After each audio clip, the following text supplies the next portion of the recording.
Welcome back to Daft Twang. I'm Dave, G mixolydian. In this video today, we don't want to, overlook anybody or alienate anybody here. But this video is going to be presented as if we know the sequence of notes that is mixolydian, okay? So, in other words, when we're using G mixolydian for this. Here's the notes.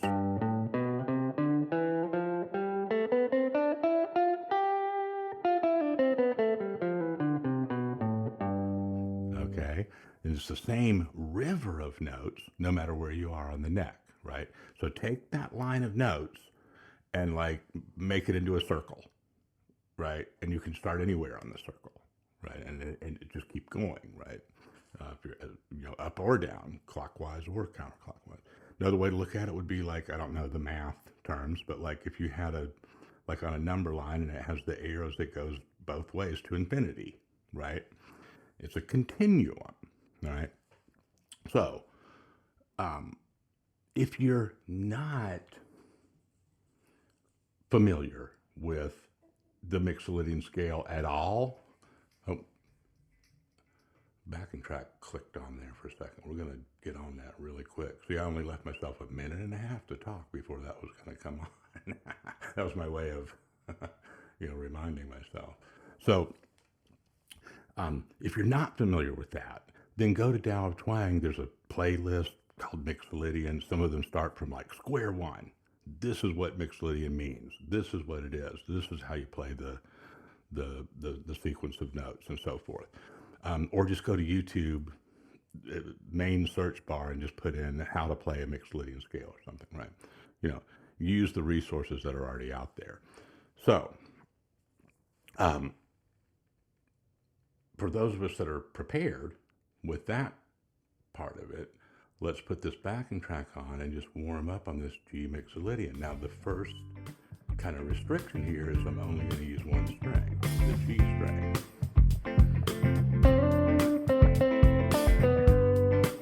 Doesn't matter where you start, because remember, we took that G to G business and just made it into something where the river's flowing and you can step in there anywhere you want.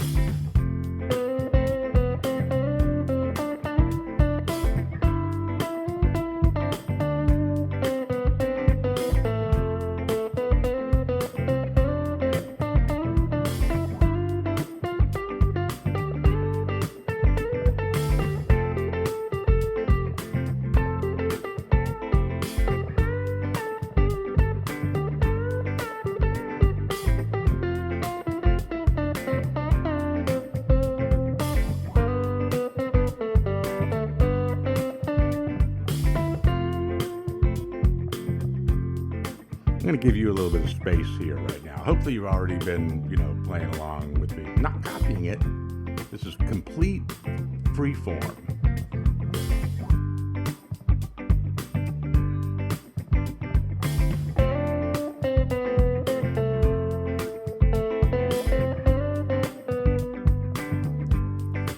Start phrasing it right away. Start making something out of it.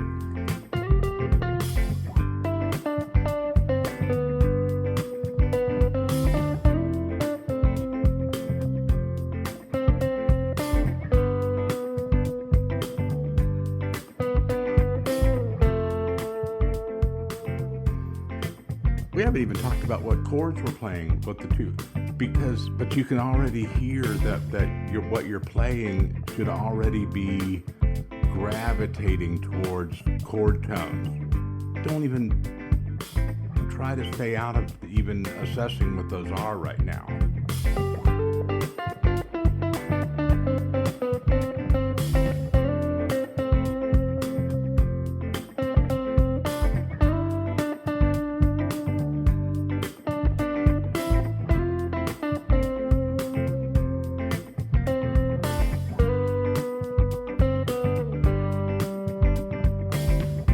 Okay, all right, so we've one stringed it long enough probably.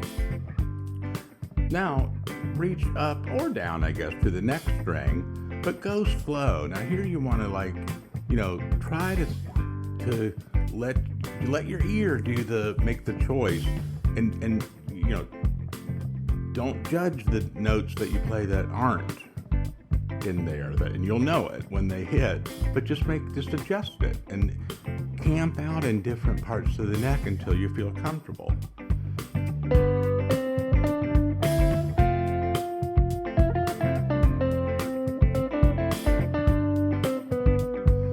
And then work that in with the spine of it is still the G string.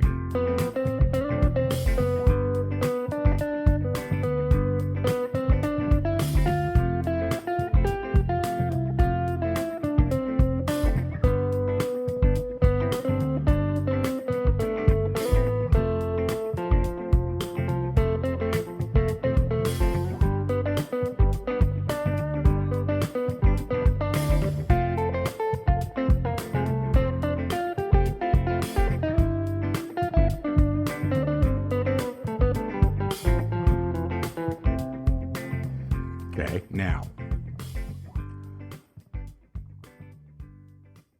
of course, I went outside of the guidelines there, right? I was up on a different string, but this brings us to the next part of this. So, recommendation or just idea for using this video to its hopeful potential for you is wherever you are, there's something here for you. It doesn't matter if you've been doing this for 2 weeks or 20 years. Get that backing track going. Go ahead and take a break. Get on that backing track and go through that process that we just did together, right?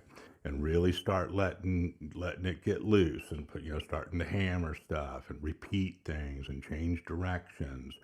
And when it really kicks in, you'll feel this sort of sense of being not locked in, but like being like in a sort of a slot or a fit, of different positions, and those might resemble cage shapes and things for you, right? And it'll start to integrate with all the other ways that you normally map your playing, right? But just stay in that groove, right? And keep it simple, just using those mixolydian notes. Now, one thing I do want to mention about some of the mapping that we use, and the cage thing in specifically, is how brilliant that is. But one thing about the cage thing is that for the most part, it treats the chords as all having one note per string.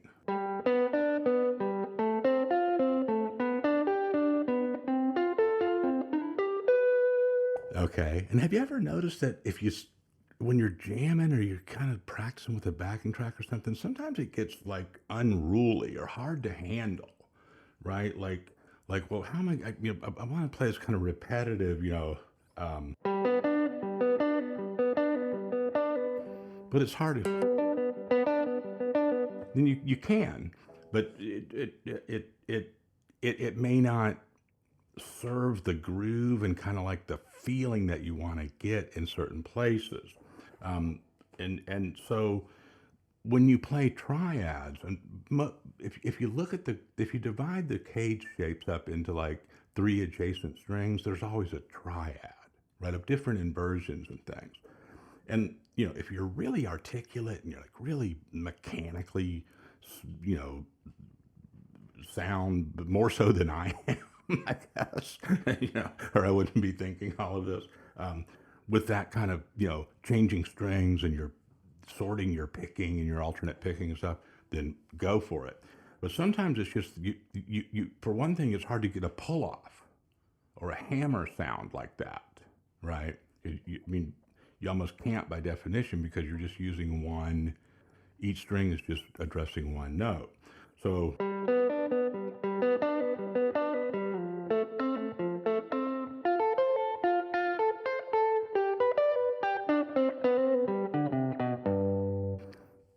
that kind of more flowing sound is where you're taking like two adjacent cage shapes. So it's kind of part of, you've taken your fifth off out of this one now instead of that one. So this isn't a, an apology or a case for one's better than the other. But if that makes sense to you, that little bit that I just talked about, give that some serious consideration, because if you're always kind of setting up in those same, shapes like that, the tendency is to try to play all your notes like that. And the guitar, there's so much more, the power with the guitar by using like lateral movement, right? Not just vertical. So that's all I'm going to say about that. I'm sorry that was a bit wordy, but it's really important. So here's some examples of that, and how to, not analyze the crap out of it, just how to like train yourself to, address your triads and chord tones in this manner.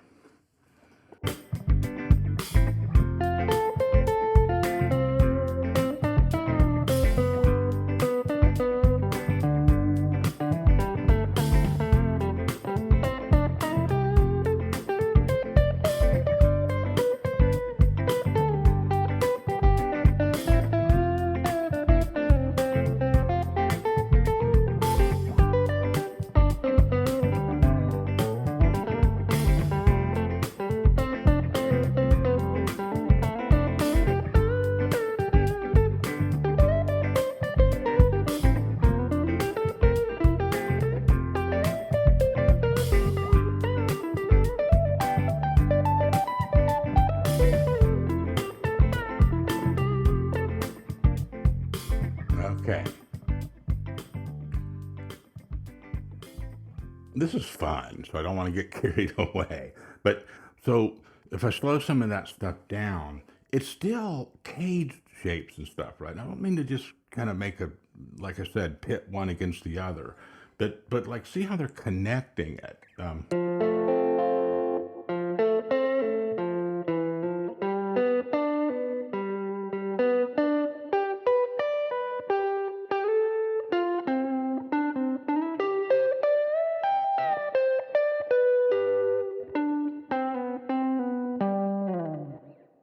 You're right, and so it's kind of like the space in between two, right?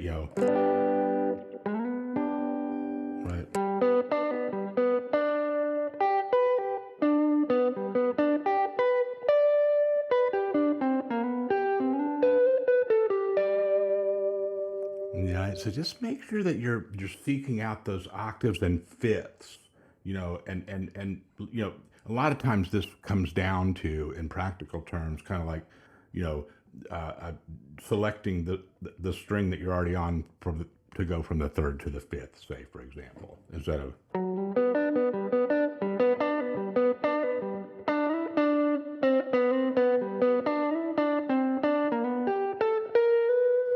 Now, where it really starts paying off, and we're not going to go too much further with this because what we presented so far is if you get in there, you're going to find your own way of kind of sorting out what we're talking about here and making some changes, right?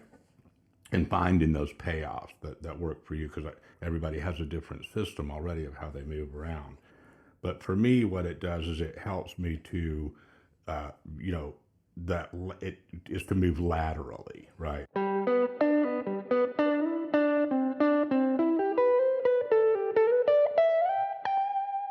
And that's where you just get all the sweetness from, right? The gliding, the switching to different positions and so forth, right? And the repetition, the easier sound, the laid back sound of the repetition.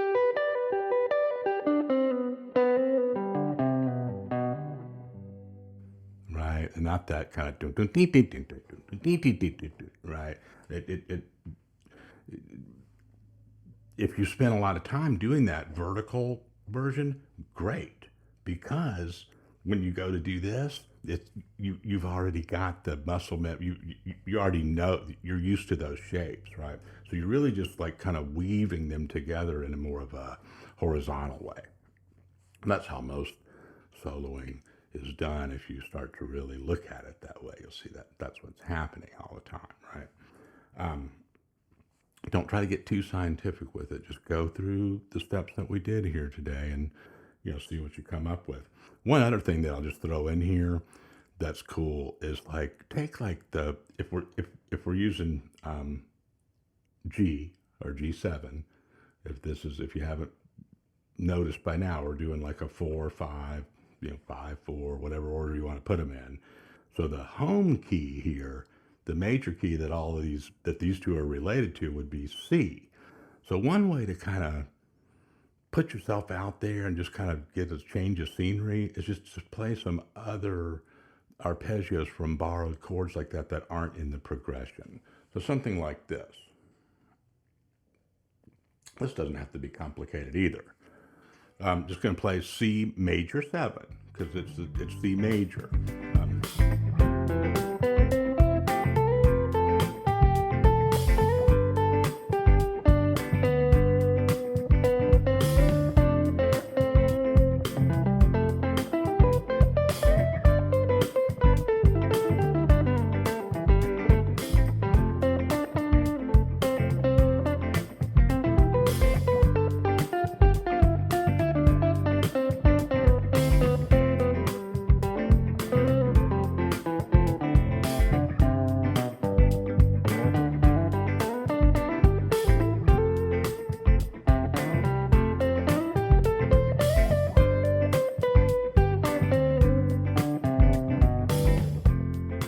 Right, sounds a little heady or something, right? Like you're playing a lot of arpeggios and stuff, whatever. But hey, we're practicing, right? And then when you put your kind of major pentatonic, I even borrowed the C major pentatonic, if anybody noticed that, and stuck that in there over that, and got some pretty decent stuff, and it just prompts you to like end up in a different place, but then be able to adapt with a bend or a blues scale lick or something in there, right? There's a little more to this, and we're gonna keep going on this in other videos, but I don't want to try to slap too much of it together at once, or it just splatters the whole thing. The main thing is start off on that G string, get comfortable, expand to the string above it, the string below it, make sure that you're letting your hand go up and down to those lateral positions, and then throw some of those triads in there really deliberately, right? Just that use at least 2 of the notes are on one string.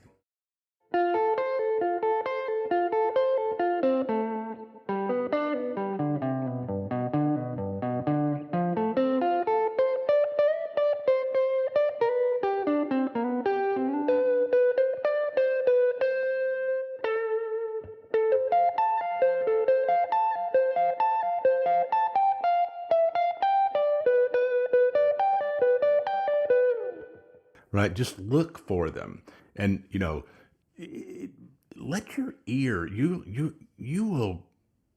I just about promise you'll surprise yourself how many of them just start happening, and you're like, I don't know if I'm third, fifth, but let it happen. Let that and all that caged work that you've done, it'll like you know fractal out into like another dimension, so to speak.